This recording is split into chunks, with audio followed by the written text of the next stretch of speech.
Dieu n'a pas créé le diable. Dieu a créé celui qui était avant le diable.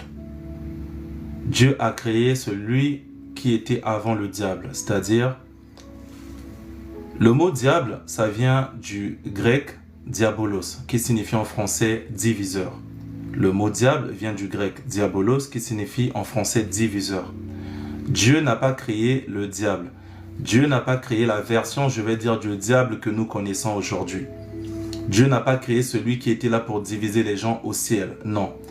Dieu a créé des anges, des archanges, des séraphins, des chérubins. Il a créé son gouvernement. Il a créé son état-major. Il a créé son ciel.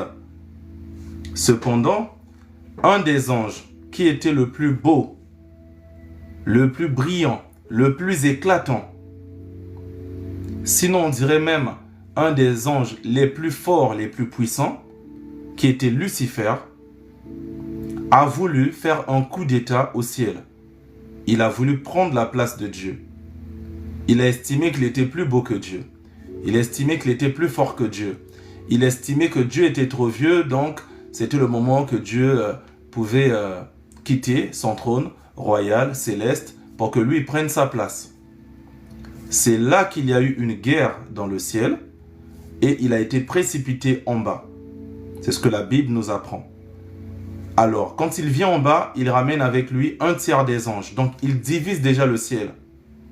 Il prend déjà le titre de diviseur. Parce que nous, en français, on aime utiliser ces mots. On aime dire Satan, on aime dire le diable, on aime dire... quoi encore on dit souvent là?